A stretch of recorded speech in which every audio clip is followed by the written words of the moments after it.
Reverse diet, week 5, day 6. So I had an incredible bulk shoulder workout this morning. Just felt really strong through every set, every rep. There were only a couple times that, like the heaviest set, I had to put the weights down or just pause and wait a couple seconds before I was able to finish up the set. Um, I have not done that since maybe February, or early March might have been the last time that I felt that strong.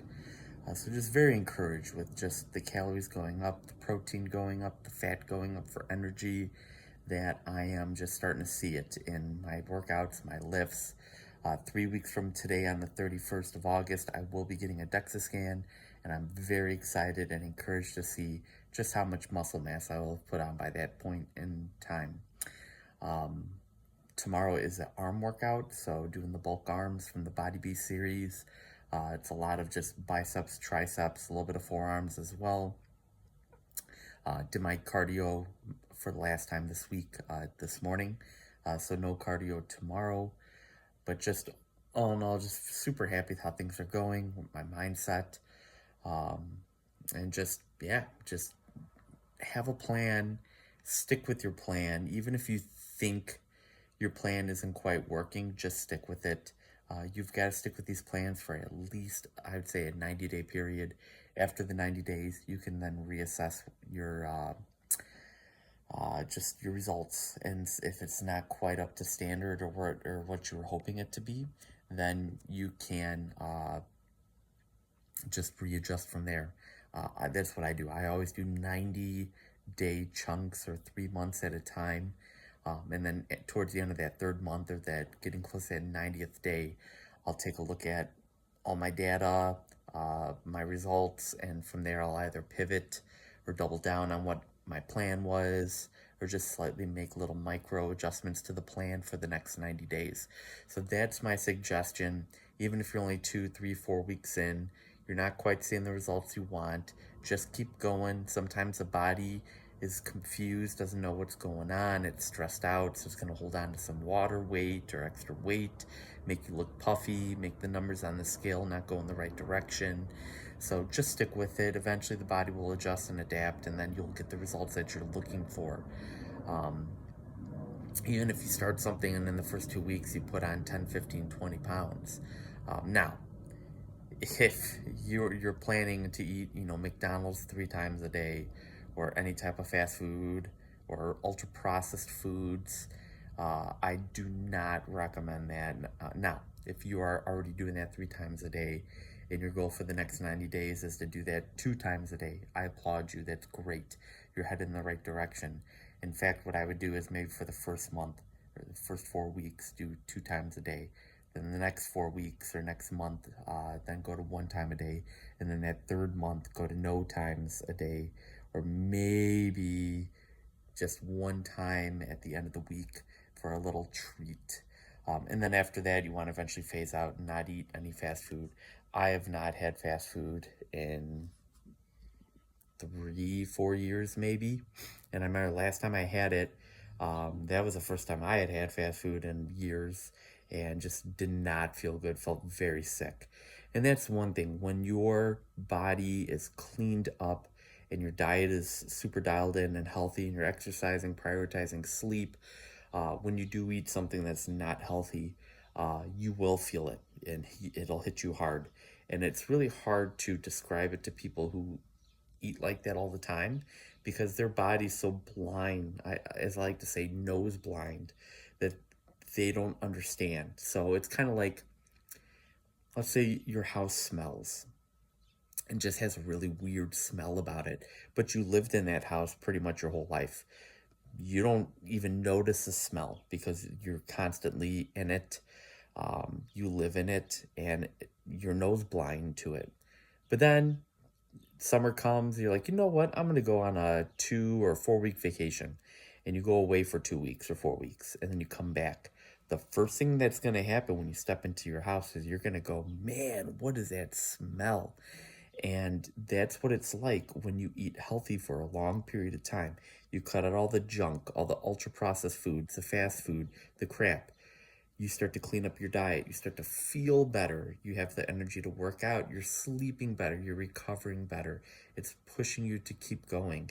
And then one day you're like, man, I have a taste for Wendy's or Taco Bell or KFC or Burger King or McDonald's. And you go out that night, you get your typical whatever you'd get, maybe 3 tacos or at Wendy's, like a hamburger or double patty burger or whatever it's called, and fries and a Frosty. And you eat that, and all of a sudden you just don't feel good. You sleep like garbage. You have very low energy, or your workout the next day suffers and is not great. That's when you can start to actually tell what this food is doing to you. But when you're consuming it on a normal basis, 1, 2, 3 times a day, your body's just used to that. And what will eventually happen is you will become pre-diabetic or diabetic, or have heart disease or some type of cognitive impairment or even cancer. We're starting to see rises in cancer in 30 and 40-year-olds. And it's not a coincidence. I was just having a discussion with my parents this morning. If you were to look at the ingredient list of your favorite cereal today, compared to now, I'm 35. Like, for instance, when I was a kid, my favorite cereal was Fruit Loops. If I was to compare the ingredients today to when I was eating that stuff when I was like 5, 6, 7 years old, almost 30 years ago, the ingredient list would be totally different. These companies are trying to pinch pennies, create new chemicals that mimic maybe more expensive ingredients that they used to use. They even hire food chemists to create these insane chemicals to make it more addictive, more highly palatable, which means you just crave more and more of it and can't stop eating it. And it's just insane, these chemicals that they're putting in foods. You can't even pronounce them. They have to be created in a lab. They're not even found in nature. And most of this stuff is even banned in Europe. The European Union has banned a lot of this, or these companies can use them, but they have to slap a label on the front of the cereal box or any of their food products, like a giant warning label that says contains ingredients that can cause ADHD in children, things like that. So they're already making changes in Europe. Like, for instance, instead of using the food dyes like they do here in America, over in Europe, they'll use actual real food powders like turmeric powder. Thank you. Bless you. Blueberry powder for blue colors, or like beetroot powder for reds, things like that. But over here, we're still using red 40 and yellow 5 and those weird food colors that have been shown to cause cancer and ADHD in the lab. And we have to vote with our dollars. Yeah, I spend a pretty penny on the food that I eat because it's real food that grows in nature. But I'm going to be saving a ton of money in medical expenses later on in life, because I'm not going to have diabetes. Hopefully, I shouldn't have heart disease, shouldn't have cancer, shouldn't have any mental impairments because of the healthy lifestyle that I live now. So we're always caught up in the now, and we never think or anticipate the future. And I'm always thinking about the future. I want to live till I'm 120. When I'm 50 years old, I don't want to feel like I'm 80 or 90 and be on different pills and medications to deal with my ailments. I want to look fit, feel fit, well into my 80s, 90s, 100s. And it starts now. And I applaud those of you out there that are taking the same stance that I am. And if you haven't, it's not too late. You can do it now. You can start now. Start small. Clean up your diet, like I said earlier in this video. If you're eating out 2 times a week, 2 times a day, cut it down to 1 time a day. If you're having 3 cans of soda a day, cut it down to 2 this week, and the next week cut it down to 1, and then week 3 cut it down to none. Just make little changes each week, and you'll start to see your health improve, and it will motivate you to keep going. So that's my tip. Start small with the health improvements. Start with your food first. Don't try to do everything at once. Just make little micro adjustments to your life, and eventually after a month or 2 months or half a year or a year, you will have totally changed your body.